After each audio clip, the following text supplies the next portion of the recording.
Hello guys, मेरा नाम है सैम और इस वीडियो में हम सॉलैंड सीरीज के एपिसोड 240 को डिटेल में एक्सप्लेन करने वाले हैं। वैसे इससे पहले के कुछ एपिसोड्स को मैंने एक्सप्लेन कर दिया है और आगे की स्टोरी को भी मैं नोवेल वीडियो के जरिए एक्सप्लेन करता जा रहा हूँ। तो फिर चलिए जल्दी से एपिसोड 240 को एक्सप्लेन करते हैं।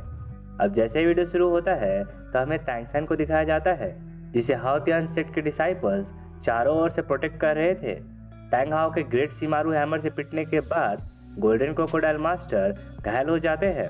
इसके बाद टैंग हाओ अपने 1000 केजी के हाओ तियान हैमर को गोल्डन क्रोकोडाइल मास्टर के ऊपर रखते हुए कहते हैं कि मैं आपको कुछ देर पहले ये बताना भूल गया था कि मेरा नाम टैंग हाओ है और मेरा टाइटल हाओ तियान है। टैंग हाओ नाम सुनते ही गोल्डन क्रोकोडाइल मास्टर की आंखें डर से चौड़ी हो जाती है।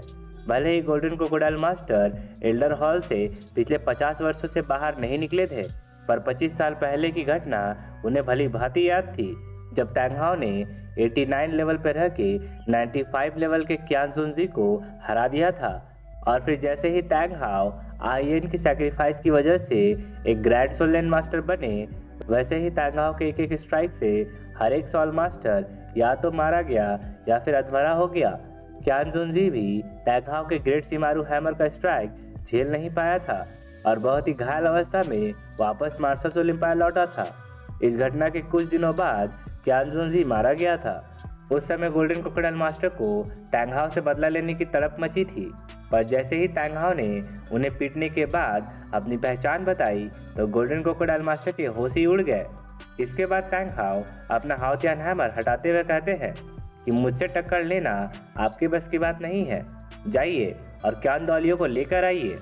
ऐसा कहकर टैंग हाओ वापस लौटने लगते हैं और फिर टैंगसैन से कहते हैं चलो चलते हैं, मैं भी देखता हूँ कि कौन हमारा पीछा करने की हिम्मत करता है। टैंग हाओ की बात सुनते ही सभी हाओ तियान डिसाइपल्स वापस लौटने लगते हैं। टैंग हाओ का ये कमिटमेंट पूरे मार्शल सोल एम्पायर के लिए खुला चैलेंज था। टैंगसैन ने पहले ही ग्रैंड एक्सोर्सिस्ट मास्टर और क्यान जुन मास्टर को हरा दिया था और अब गोल्डन क्रोकोडाइल मास्टर भी टैंग हाओ से पिट चुके थे। इस वजह से मार्शल सोल एम्पायर के हर एक सॉल मास्टर की हालत डर से खराब हो चुकी थी और वे चुपचाप हाओ तियान सेक्ट के लिए रास्ता देते जा रहे थे। मार्शल सोल एम्पायर के अंदर टैंग हाओ का खौफ देखकर एल्डर टाइटन मन ही मन खुश हो रहे थे और टैंक्स क्लैन के बाकी सॉल मास्टर्स भी हाओ तियान सेक्ट के साथ वापस लौटने लगते हैं। वैसे गाइस, एक बात मुझे बहुत ही अजीब लगती है, वो ये है कि टैंग हाओ और टैंग चिन अपने ओपोनेंट को सिर्फ घायल करके छोड़ देते हैं, पर टैंगसैन मौका मिलते ही अपने दुश्मन को जान से मार देता है। हुलीना को छोड़कर जो भी सॉल मास्टर टैंगसैन से टकराता है उसके मरने के चांसेस 70 से 80% बन जाते हैं। अब क्योंकि टैंगसैन अपने पुराने टैंक्स क्लैन के रूल्स को फॉलो करता है, इसी वजह से वो अपने एनिमी को खत्म करने में ज़रा भी नहीं हिचकिचाता है। आई होप कि आप मेरी बात से एग्री करोगे। अब जैसे ही हाओ तियान सेक्ट टैंक्स क्लैन के साथ वापस लौटने लगता है तो गोल्डन क्रोकोडाइल मास्टर बड़बड़ाते हुए कहते हैं कि हो सकता है मैं सच में बूढ़ा हो चुका हूँ और मेरा मन पहले ही एनिमी ग्रैंड सोलैंड मास्टर से हार चुका है। ऐसा कहकर गोल्डन क्रोकोडाइल मास्टर उठकर खड़े होने लगते हैं और उनकी आंखों में हाओ तियान हैमर का खौफ दिखाई देता है। इसके बाद सीन चेंज होता है और हमें ग्वानलिंग मास्टर को दिखाया जाता है। ग्वानलिंग मास्टर हाओ तियान फॉर्मेशन के अंदर खड़े टैंग जियाओ को देखकर गुस्सा हो रहे थे। अब जैसे ही ग्वानलिंग मास्टर टैंग जियाओ से लड़ने के लिए हाओ तियान फॉर्मेशन के अंदर चले जाते हैं, वैसे ही किंग लुआन मास्टर ग्वानलिंग मास्टर को हाओ तियान फॉर्मेशन के अंदर जाने से रोकने की कोशिश करते हैं।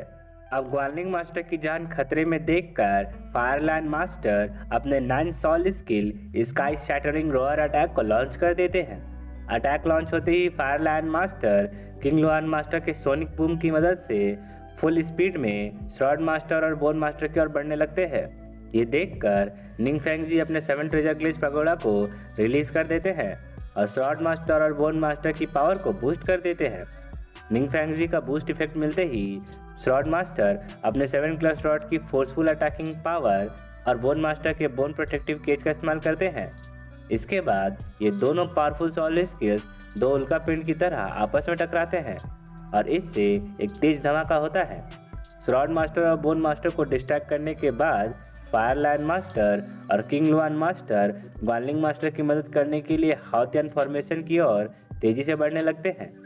हाउतियान फॉर्मेशन के अंदर ग्वानलिंग मास्टर अपने आइस विंग्स की मदद से फॉर्मेशन के ऊपर पहुंच जाते हैं और फिर तैंग जियाओ के ऊपर अपने साउंडलेस एरोज शूट करने लगते हैं।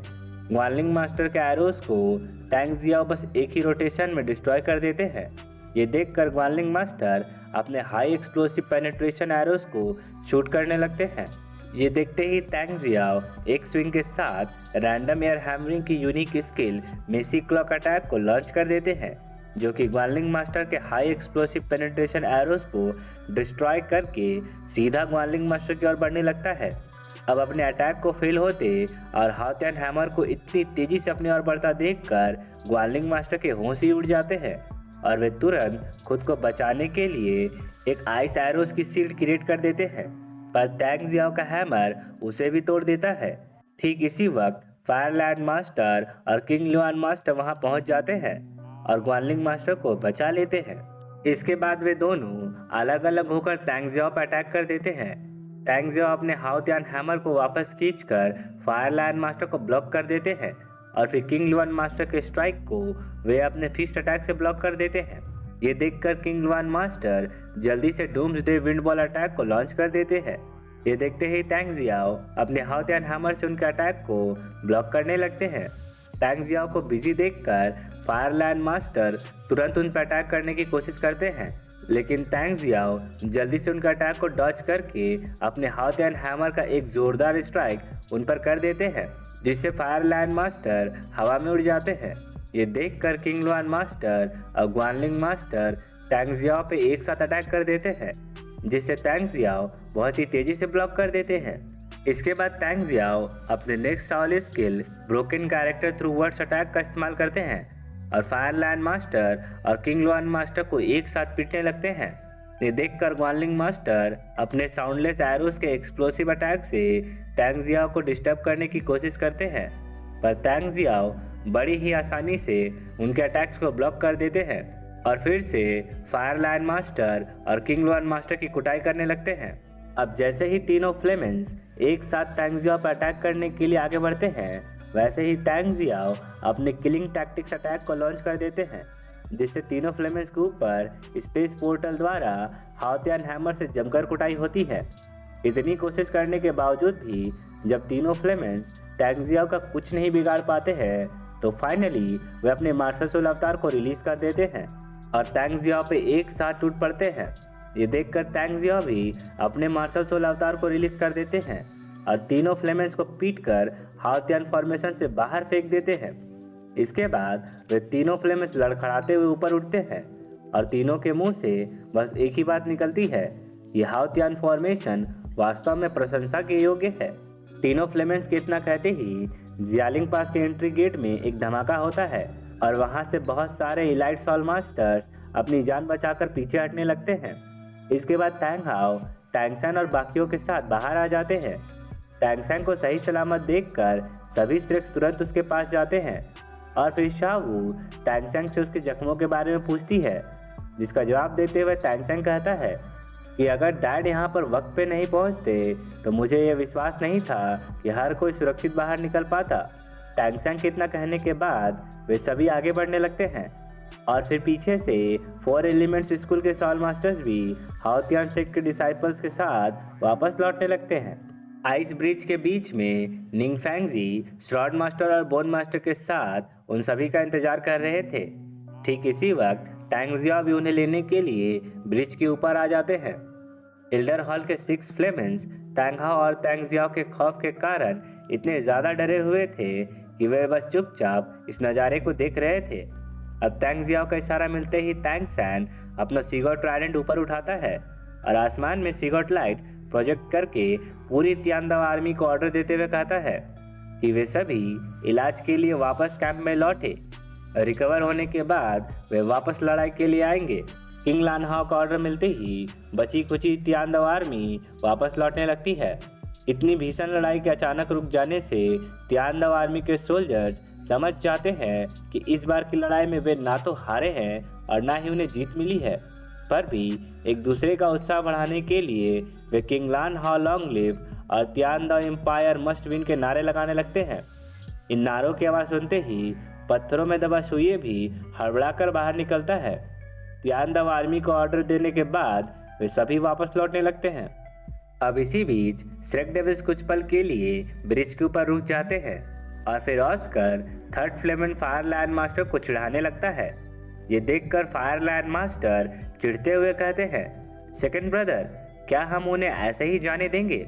फायर लायन मास्टर की बात सुनकर गोल्डन क्रोकोडाइल मास्टर उन्हें फटकारते हुए कहते हैं कि अगर तुम्हारे पास क्षमता है तो जाओ और उन्हें रोक के दिखाओ। क्या तुमने नहीं देखा कि उन्होंने जियालिंग पास की कैसी हालत कर दी है? इतना कहकर गोल्डन क्रोकोडाइल मास्टर बाकी फ्लेमेंस को ऑर्डर देते हुए कहते हैं कि सभी जनरल्स और उनसे ऊपर के commander in chief angel army और सेक्रेट ड्रैगन आर्मी को आराम नहीं करने देना है। अगर तियानदाव एम्पायर फिर से हमला करने की कोशिश करता है तो शहर की सुरक्षा के लिए मुझे तुरंत लौटना होगा। गोल्डन क्रोकोडाइल मास्टर की बात से पांचों फ्लेमेंस एग्री करते हैं और फिर गोल्डन क्रोकोडाइल मास्टर वहां से चले जाते हैं। तियानदाव आर्मी के वापस लौटने के साथ ही एपिसोड 240 का पहला पार्ट खत्म होता है।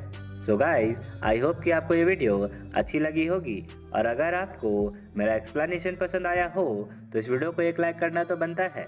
और अगर आप एक नया टाइम लवर हैं तो मेरे चैनल को जल्दी से सब्सक्राइब कर ले, क्योंकि मैं ऐसे ही वीडियोस लाता रहता हूँ। तो अब मैं आपसे मिलता हूँ नेक्स्ट वीडियो के साथ। तब तक के लिए take care and good day.